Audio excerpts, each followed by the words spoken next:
Jadi karena kita di sini sharing-sharing, saya juga ingin bertanya kepada Mas Franky ini, pengalaman spiritual apa yang paling tidak bisa dilupakan oleh Mas Franky? Silahkan. Ya ini kalau sekedar sharing, saya juga di sini ditanya, ya mau nggak mau saya jawab, dan saya bakal bagi tentang pengalaman. Kalau untuk masalah tadi Mas Sidik, pernah direndam, pernah namanya puasa ini segala macam, tadi saya juga pernah ngalamin itu. Bukan, saya tidak mau ngomong kosong ya, saya emang benar-benar pernah. Kalau untuk masalah direndam tadi, saya juga pernah. Itu saya di sini daerah hutan, masih di Sumatera sini, cuman saya nggak bisa sebutin hutannya mana. Itu masih hutan lindung. Jadi di tengah-tengah itu dibilang sungai bukan, tapi seperti rawa, tapi besar ya, seperti sebuah danau gitu. Nah, danau, bisa dibilang danau. Jadi itu di tengah-tengah hutan, dan itu emang kajian terakhir yang bisa dibilang ujian terakhir. Oh, itu ujian terakhir seperti itu ya. Jadi di situ kita direndam itu dari jam 2 malam. Jam 2 malam itu cuman yang di atas air itu cuman kepalanya aja. Berarti segini Mas? Ya, sekitar ini. Posisi tegak apa? Posisi duduk. Duduk. Posisi itu tuh kita ngambil di pinggiran, jadi nggak dalam. Ya. Jadi kita posisi duduk ya seperti ini sila. Jadi air itu cuma segini. Cuman kalau kita ke tengah ya dalam. Iya. Jadi di situ ada yang mandu, cuman ditinggal. Tapi ditinggal dari jarak jauh. Ditinggal tetap nanti. diawasi. Jadi di sana kita bisa dibilang sudah. Kalau tadi Mas sampai dengar azan subuh ya. Kalau saya beda Mas. Di situ saya nanti kalau dari segi wajah itu udah bercahaya, ibaratnya kita sudah emang benar-benar keluar auranya. Cuman saya tidak tahu dia lihatnya dari mana. Yang jelas kalau sudah keluar auranya, kita sudah boleh ke atas. Nanti ada kode lagi. Itu dari guru sampean ya? Dulu saya pernah belajar kan. Itu dari guru atau dari padepokan tertentu itu Mas? Kali itu bukan padepokan Mas. Dari guru ya? Guru. Pribadi gitu. Itu saya manggilnya Abah. Abah. Saya manggilnya Abah. Itu masih saya ingat namanya Abah Sayuti. Mungkin kalau sekarang saya udah nggak tahu dia di mana. Mungkin kayaknya sudah pulang ke tanah Jawa. Mudah-mudahan beliau selalu sehat. Amin. Jadi selesai itu belum selesai di situ aja Mas. Jadi selesai itu saya naik, saya ke rumah beliau, ke rumah Abah tadi, dan di situ saya disuruh tidur. Tidur dalam artian kita nggak tidur kayak biasanya. Tidur sambil kita tirakat. Jadi tidur, kita nggak boleh sedikit pun, saya nggak tahu niatnya apa, nggak boleh sedikit pun gerak. Walaupun ada nyamuk, tapi alhamdulillah waktu itu nggak ada gangguan dari nyamuk. Kita emang benar-benar khusyuk, benar-benar niat, karena kita niat kan. Itu maaf Mas, itu tidur memang benar tertidur atau sekedar berbaring? Tidur. Kita emang benar-benar disuruh tidur. Dikasih waktu tidur itu emang sengaja dikasih waktu tidur. Itu kita posisinya kayak seperti orang mati. Dan posisi arahnya itu seperti gimana kalau dari kiblat ke utara gitu, apa kiblat ke timur. Nah, posisinya seperti itu. Itu mungkin ada amalan yang dibaca nggak ada Mas. Tidur nggak ada ya? Tidur itu kita seperti meditasi. Seperti meditasi ya? Seperti meditasi. Cuman kita berbaring. Berbaring. Cuman kita nggak ada yang kita baca. Intinya kita nenangin diri. Apa yang kita rasakan tadi di sebuah danau tadi, nah disitulah kita nanti. Jadi aura dari danau itu naik semua ke situ. Seperti itu ya. Filosofinya kita menarik energi dari danau tersebut. Cuman intinya sebenarnya dari danau itu, karena air danau itu bisa dibilang banyak, jadi bisa dibilang bersih lah untuk mandi. Kita yang kita inginkan, kita seperti air gitu, yang bisa jernih, bersih dalam hati kita gitu. Jadi niatnya itu sebenarnya baik gimana tergantung kitanya lagi kan. Jadi selesai itu mungkin kalau lamanya saya nggak tahu, yang jelas sebelum subuh itu saya sudah dibangunin.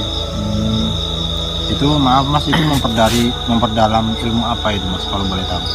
Kalau itu sebenarnya masih dibilang masih pemula enggak, cuman sudah tahap-tahap akhir itu. Itu kalau Di boleh situ tahu dibilang kayak seperti kita ngolah dasaran. Kita Ngolah mau lanjut ke jenjang yang berikutnya, cuman kita harus punya dasar dulu. dasaran fondasi. Untuk bersihin itu tadi kan. Iya, iya. Jadi selesai di situ sebelum azan subuh juga, belum subuh sih, masih lama waktu subuh itu kan. Saya dibangunin, saya dikasih gelas, dikasih air.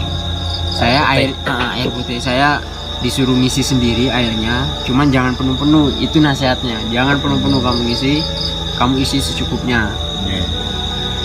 Nggak tahu maksudnya apa, jangan penuh-penuh ini apa maksudnya. Saya isi setengah, sudah cukup segitu, nggak kamu tambah lagi. Tapi pakai bahasa Jawa.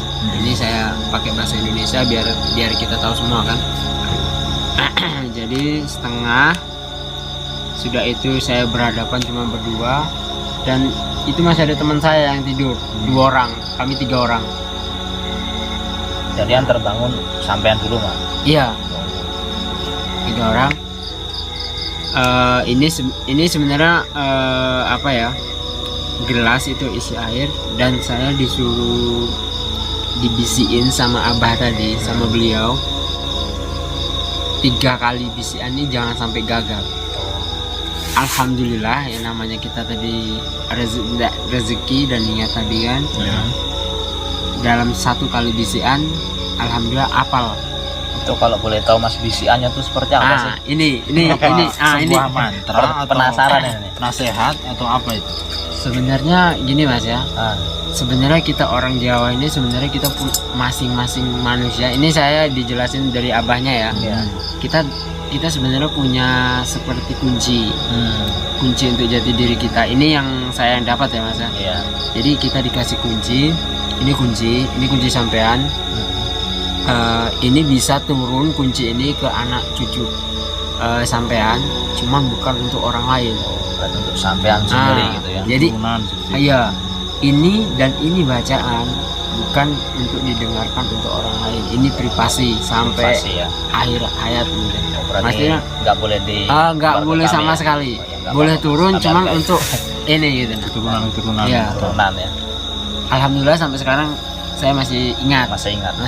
Tapi Mas lulus ujian itu ya berarti? Alhamdulillah yang lulus cuma 1. Cuma Mas sendiri. Itu yang 2 itu bukan dibilang gagal tuh enggak, cuman dia nggak selesai. Bisa dibilang nggak selesai. Gagal enggak 80%. Ya masih bisa dibilang masih bisa ada tahap selanjutnya, cuma nggak selesai. Cuman itu harus nunggu tahun berikutnya, soalnya kita nunggu hari itu kita nunggu lama ya. Jadi selesai itu tadi sudah dibisikin, alhamdulillah dalam 1 kali bisikan hafal ya. Terus abahnya minta, si beliau tadi minta suruh ngucapin kembali ke abahnya tadi. Seperti itu pengetesan. Berarti dari makrot semua segala macam itu pas, oke.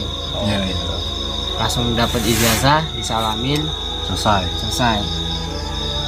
Terus sampai situ belum juga, si abah ada tulisan. Kalau yang satu ini emang agak panjang tulisannya. Kalau ini tulisan mungkin kertas. Ini maaf Mas ya, ini mungkin agak sedikit aneh, bisa dibilang aneh ya. Kertas itu kosong Mas. Kertas kosong. Kosong, beneran kosong. Saya suruh ngapalin kertas kosong gitu Mas. Macam mana ceritanya itu Mas? Ini agak aneh. Kertas kosong gitu ya. Jadi sebenarnya ada tulisannya di kertas. Ada tulisannya. Cuman nggak kelihatan. Cuman saya dikasih waktu mungkin untuk berapa hari bisa tahu tulisan itu apa dan sampai bisa ngapalinnya. Saya nggak tahu. Sampai sekarang saya nggak bisa baca itu tulisannya. Iya. Jadi ceritanya pernah sempet dimimpiin. Nah dari situ saya tahu itu tulisannya apa. Cuman kalau suruh ngapalin kayaknya nggak udah hafal. Soalnya panjang kali. Panjang sekali. Panjang. Jadi cuman kertas itu sampai cuman gara-gara kertas saya dimimpiin. Mimpinya apa?